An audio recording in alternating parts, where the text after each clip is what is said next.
बिस्मिल्लाहिर्रहमानिर्रहीम अस्सलाम वालेकुम। इमेजिन करें कि इस वक्त आपको इमरान खान की ज़रूरत पड़ी है क्योंकि आपके मुल्क के बारे में वर्ल्ड वेदर एट्रीब्यूशन वालों ने, ये ग्रुप है, इन्होंने रिपोर्ट जारी की है और इनकी इनिशियल रिपोर्ट ने आपके मुल्क में ख़तरे की घंटी बजा दी। उन्होंने कहा है कि पाकिस्तान को इस वक्त जो हमें रिपोर्ट्स मौसूल हुई हैं, अर्ली एस्टीमेट के मुताबिक 20 अरब डॉलर का इस सैलाब से नुकसान हुआ। यानी आप तकरीबन 15 से 20 साल पीछे चले गए। आप सोचिए, आप एक एक अरब डॉलर के लिए भीख मांगते फिर रहे हैं, तो यहाँ 20 अरब डॉलर का सैलाब से नुकसान हुआ है। और इस सूरत हाल में उन्होंने कहा है कि आप यानी पाकिस्तान की गवर्नमेंट जाए और जाकर डिमांड करे 20 अरब डॉलर। जी हाँ, 20 अरब डॉलर। किन से? ये जितने ममालिक हैं तरक्की याफ्ता, क्योंकि ये फिजा को आलूदा करते हैं, इंडस्ट्री और ये गाड़ियां चलती हैं, ये वो, तो क्लाइमेट चेंज हुआ है, लिहाजा पाकिस्तान इसकी जद में है। क्योंकि आप जानते हैं कि पाकिस्तान में जो ग्लेशियर्स हैं वो तकरीबन 7300 हैं। तो फिजा जो गर्म हुई है, ग्लेशियर्स पिघले हैं, ये सच है। जैसे भी सूरत हाल है, चाहे वो जानबूझकर मौसम कंट्रोल कर रहा है, जो भी है, लेकिन पाकिस्तान को नुकसान है और वो तेजी से ग्लेशियर्स पिघल रहे हैं। अब हकीकत टीवी ने आपको तफसीली रिपोर्ट बनाकर दी थी, उसमें कहा था अब ये फ्लड आते रहेंगे और उन्होंने कहा ये दोबारा आएंगे क्योंकि वो जो ग्लेशियर्स थे वो पिघल रहे थे। अब पिछली दफा जो तूफान आया है, इस दफा वो रेजिस्टेंस जो भी थी, घर थे, चीजें थी, फसलें थी, पहाड़ थे, सब वो सारा का सारा इस दफा रेजिस्टेंस के बावजूद सैलाब है। अब तो पानी पानी है हर जगह। तो अब जब दोबारा ग्लेशियर पिघल कर सैलाब आएगा तो अब शहरों का रुख करेगा, अब लाहौर का रुख करेगा, अब कराची का रुख होगा, अब पिंडी का रुख होगा, पेशावर, अब ये चीज शहरों तक आएगी। तो जब शहर आपके बर्बाद होंगे, पहले आपके देहात या इधर से लोग बर्बाद हुए यहाँ पर आए। अब प्रॉब्लम क्या होने वाली है? प्रॉब्लम ये हो रही है कि वो कह रहे हैं कि जाकर मांगे तो कोई आपको पैसे नहीं देगा। देखिए, शहबाज शरीफ मांगेगा तो कोई धेला भी नहीं देगा। इनको तो अरब ममालिक नहीं देते पैसे, वो कहते हैं कि भाई इन्वेस्टमेंट का कोई माहौल बनाए, हम इन्वेस्टमेंट करें। इनको चाइना नहीं देता, इनको रूस नहीं देता, इनको तो आपका हमसाया मुल्क ईरान घास तक नहीं डालता, अफगानिस्तान इनको कुछ नहीं देता, अमेरिका ने इनको क्या दे रहे, इनको क्या मिलना है। इमरान खान ने कोरोना के दिनों में एक वीडियो पैगाम जारी किया था इंग्लिश में और कहा था कि भाई ये जो आप कोरोना है, हम किस्तें नहीं दे सकते। तो IMF को गुस्सा बहुत चढ़ा था, इसीलिए तो इमरान खान कहते हैं वो तरक्की कर गए थे, 6% पर ले गए थे, फलाना जो भी GDP हमारा मसला था वो बेहतर थी इनके मुकाबले में। इमरान खान ने काम किया तो 80 ममालिक इनके साथ खड़े हो गए और वो तकरीर भी इंग्लिश में थी इमरान खान की।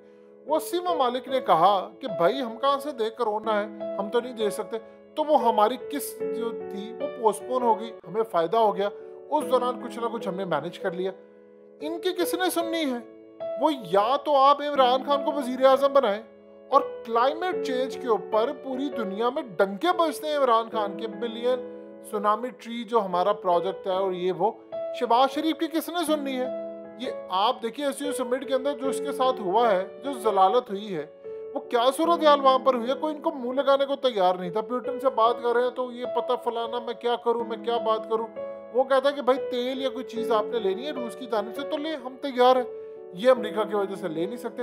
अब यहाँ पर आपको पड़ गया इमरान खान की जरूरत, आपकी मजबूरी बन गई है उसको वजीर आजम बनाने की। अगर आप उसको वजीर आजम के ओहदे तक नहीं पहुंचाते, आप 20 अरब डॉलर अगले 20 साल में भी पूरा नहीं कर पाएंगे। चाहे आप उल्टा लटक जाए, तरक्की कर लें, हमने ये करना है, वो करना है, लोगों ने आपको धेला नहीं देना। उसकी वजह क्या? 5 करोड़ लोग मुतासिर हुए, आपकी जितनी फसलें थी वो तबाह होगी।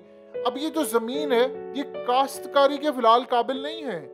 इसके असरात इवन के आर्मी चीफ जनरल बाजवा ने ये बात कही है और उन्होंने रिपोर्ट्स की बुनियाद पर कही थी, वो ऐसे बात नहीं कह रही, वो बड़े होते पर उन्होंने कहा कि कई साल लगेंगे हमें इससे निपटते। देखिए, कोरोना के बाद दुनिया के अंदर आज तक उसके असरात हैं, अभी तक दुनिया के हालात ठीक ही नहीं हो पाए, जंगे, तबाही, और वो रिकवरी नहीं कभी हो पाई।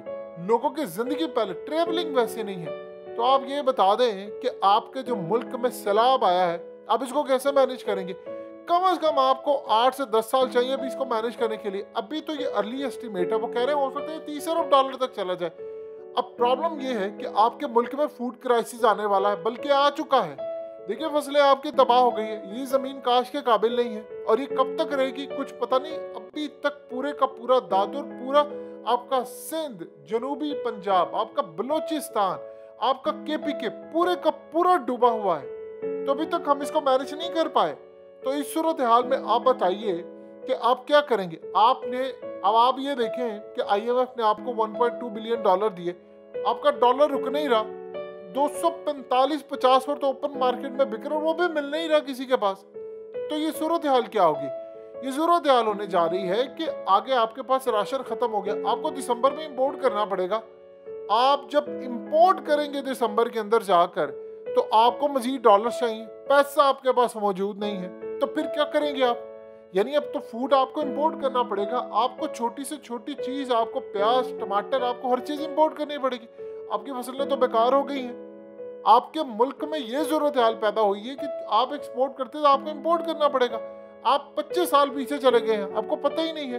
तो इस सूरत हाल में अगर आप पैसे नहीं लेंगे तो आप तो बर्बाद हो जाएंगे। उनसे कहेंगे भाई हमें पैसे दे, ये किया धरा आपका है, आपकी मजबूरी बन गई है। चाहे वो इदारों की, मुक्तदर हलकों की, ओपोजिशन की, हुकूमत की, अवाम की, ब्यूरोक्रेट्स की, इंसाफ फराहम करने वाले इदारों की, हर किसी की मजबूरी है कि अब आपको इमरान खान को बिठाना पड़ेगा, वजीर आजम के ओहदे पर लाना पड़ेगा, और जल्द अज जल्द आपको करना पड़ेगा, बल्कि कैंपेन चलवानी पड़ेगी, क्योंकि शहबाज शरीफ के बस की बात नहीं है। देखिए आपके पास अगर पैसे नहीं होंगे मुल्क के अंदर, आप आर्मी के जितने हमारे जवान हैं, आप उनकी तनख्वाह कैसे देंगे? अब सरकारी मुलाजिमीन की कैसे तनख्वाह, कैसे निकालेंगे बजट? इस दफा तो आपने निकाल लिया, आपको क्या लगता है अगली दफा आपको चाइना पैसे देगा?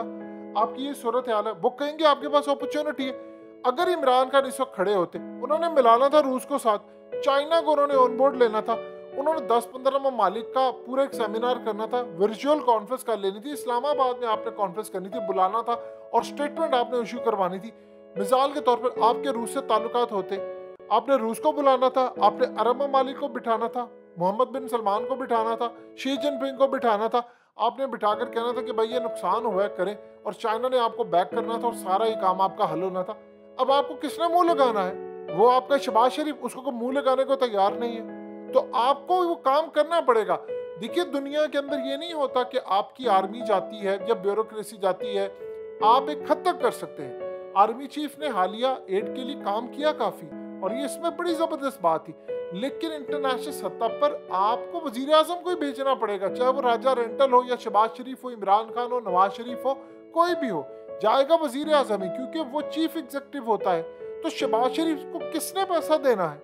अब आपको समझ आई क्यों जरूरी था इमरान खान। लिहाजा आपके मुल्क में आपके पास जब पैसा नहीं होगा, डॉलर का रेट रुक रही है, इसे तो 350 पर चले जाना है। तो इस सूरत हाल में आप मजीद इंपोर्ट करेंगे तो आप कहां पर जाएंगे? हाथ खड़े कर दिए सबने, खुदा का वास्ता इसको समझे। आपको बंदे को कुर्सी पर बिठाना पड़ेगा, नहीं तो तबाही आपके दर पर आकर खड़ी है, फिर आप नहीं कुछ कर सकते।